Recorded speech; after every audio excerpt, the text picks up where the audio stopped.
திமுக காங்கிரஸ் கூட்டணி கொள்கை இல்லாத கூட்டணி என முதல்வர் எடப்பாடி பழனிசாமி விமர்சித்துள்ளார். கள்ளக்குறிச்சி நாடாளுமன்ற தொகுதி தேமுதிக வேட்பாளர் எல்கே சுதீஷை ஆதரித்து ஆத்தூரில் ஆயிரக்கணக்கான தொண்டர்கள் மத்தியில் பரப்புரை செய்த முதல்வர் எடப்பாடி பழனிசாமி மத்தியில் நிலையான ஆட்சி அமைய முரசு சின்னத்திற்கு வாக்களிக்க வேண்டும் என கேட்டுக்கொண்டார். தமிழகத்தில் திமுக காங்கிரஸ் கூட்டணி கொள்கை இல்லாத கூட்டணி என விமர்சித்த முதல்வர் எடப்பாடி பழனிசாமி 130 கோடி மக்களின் வாழ்க்கை தரத்தை உயர்த்தவும் நாட்டின் பாதுகாப்பை உறுதி செய்யவும் மீண்டும் பிரதமராக மோடியே வர வேண்டும் என தெரிவித்தார். பிரதமர் வேட்பாளரை கூட அறிவிக்காத ஒரே கட்சி எதிர்க்கட்சி என்றும் முதல்வர் விமர்சித்தார்.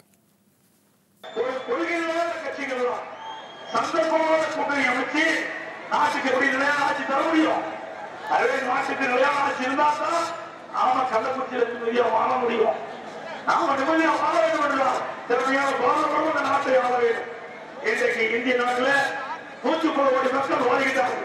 130 கோடி மக்களுடைய எண்ணங்களை 130 கோடி மக்களுடைய வாழ்க்கை தரத்தை நிர்ணயிக்கக்கூடியவர் இந்த பாரத பிரதமர். நாட்டுடைய பாதுகாப்பை உறுதி செய்யக்கூடிய பாரத பிரதமர். 130 கோடி மக்களுடைய பாதுகாப்பை உறுதி செய்யக்கூடிய தகுதி வாய்ந்த பாரத பிரதமர் நம்ம அணியிலிருந்து சொல்லியாச்சு. பாரத பிரதமர் நரேந்திர மோடி. இன்னும் திமுக சாயிலிருந்து எதிர்கட்சி கூட்டணியிலிருந்து இன்னும் பிரதமரே காணும். யாரு? திமுக தலைவர் ஸ்டாலின் தான் ராகுல் காந்தி பிரதமர் செய்கிறார். மற்ற மாநிலத்தில் இருக்கின்ற எதிர்கட்சியில் இருக்கிற தலைவர்களும் இதுவரை சொல்லவே இல்லை. விழுப்புரம் மாவட்டத்தை இரண்டாக பிரித்து கள்ளக்குறிச்சியை தலைமையிடமாக கொண்டு புதிய மாவட்டத்தை உருவாக்கியதை அதிமுக தான் என முதல்வர் பழனிசாமி பெருமிதம் தெரிவித்தார். மேலும் அதிமுக ஆட்சியில் செய்யப்பட்ட பல்வேறு நலத்திட்டங்களை பட்டியலிட்ட அவர் ஏழை எளிய குடும்பங்களுக்கு 2000 ரூபாய் வழங்க இருந்ததை தேர்தல் ஆணையம் வரை சென்று ஸ்டாலின் தடுத்து நிறுத்தியதாக குற்றம் சாட்டினார். மேலும் விவசாயிகளுக்காக பல்வேறு அறிவிப்புகள் பாஜக தேர்தல் அறிக்கையில் இடம்பெற்றுள்ளதாகவும் முதல்வர் பழனிசாமி தெரிவித்தார். விழுப்புரம் மாவட்டத்தை இரண்டாக பிரித்து கள்ளக்குறிச்சி தலைவராக கொண்டு புதிய மாவட்டமாக விவசாய தொழிலாளர் கூட அத்தனை தொழிலாளர்களுக்கும் 2000 ரூபாய் கொடுக்கப்படும் அறிவிப்பு கொடுத்து திட்டத்தை துவங்கி வைத்துள்ளது அம்மாவுடைய அரசு. ஆனால் ஸ்டாலின் தேர்தல் ஆணையத்துக்கு போய் 2000 ரூபாய் கொடுக்கப்படாது போல செஞ்ச காலத்தால நிறுத்திருக்கிறாங்க. தேர்தல் முடிஞ்சோம் 2000 ரூபாய் எல்லா குடும்பம் ஏழை குடும்பங்களுக்கும் தரப்படும். அதே போல கல்வியில புரட்சி மறுமலர்ச்சி. இன்றைக்கு இந்தியாவிலேயே உயர்கல்வி படிக்கூடிய எண்ணிக்கை 46.7%. 46.7 பேர் படிக்கிறாங்க. முதல்ல வைக்குது இந்தியாவிலேயே உயர்கல்வி படிப்பது தமிழ்நாடு தான்.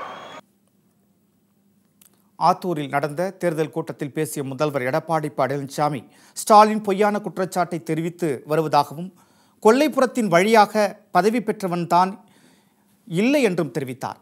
விவசாய குடும்பத்திலிருந்து ஒருவர் முதல்வர் ஆகுவதை ஸ்டாலினால் ஏற்றுக்கொள்ள முடியவில்லை என்றும் அவர் கூறினார். நாடாளுமன்ற தேர்தலில் மத்தியில் ஒரு நிலையான ஆட்சி வரணும், திறமையான பாரத பிரதமர் வரணும், அதுக்காக நடைபெறுகின்ற தேர்தல். இந்த தேர்தல் நம்முடைய கூட்டணி கட்சியின் சார்பாக மரியாதைக்குரிய சகோதரர் எல்கே சுதீஷ் அவர்கள் முரசு சின்னத்திலே போட்டியிடுகிறார். அவருக்கு முரசு சின்னத்திலே வாக்களிக்க வேண்டும். நம்முடைய கூட்டணி சின்னம் முரசு சின்னம். கூட்டணி சின்னம் வாக்களிப்பீர். நம்முடைய கூட்டணி கட்சி வேட்பாளர் சகோதரர் சுதீஷ் அவர்களுக்கு முரசு சின்னத்திலே வாக்களிக்க வேண்டும். அவை நம்முடைய எண்ணமெல்லாம் தமிழகம் வளர வேண்டும், தமிழகம் செழிக்க வேண்டும். அதற்காக அமைக்கப்பட்ட கூட்டணி மெகா கூட்டணி. நம்முடைய கூட்டணியை அங்கமைக்கின்ற கட்சி மத்தியில் ஆட்சி அதிகாரத்துக்கு வருகின்ற பொழுது தமிழகம் சிறக்கும் செழிக்கும். ஆகவே நம்முடைய கூட்டணியுடைய அங்கமைக்கின்ற பாரதிய ஜனதாவுடைய பாரத பிரதமர் மாண்புமிகு நரேந்திர மோடி அவர்கள் மீண்டும் பாரத பிரதமர் வர ஆரம்பித்தவர் சுதீஷ் அவர்களுக்கு முரசு சின்னத்திலே வாக்களிக்க வேண்டும். ஒரு விவசாய குடும்பத்திலிருந்து பிறந்து படிப்படியாக வளர்ந்து நம்முடைய சேலம் மாவட்டத்தில் பல்வேறு பதவியில் நான் வைத்திருக்கிறேன்.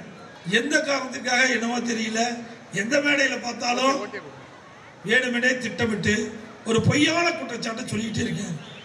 எந்த உண்மையும் இல்லாத ஆதாரம் இல்லாத ஒரு குற்றச்சாட்டு சொல்லுகின்ற எதிர்கட்சி தலைவருக்கு இந்த கூட்டத்தின் வாயிலாக சொல்லுகின்றேன், நீ எந்த குற்றச்சாட்டு சொன்னாலும் மக்களிடத்தில் ஈடுபடாது.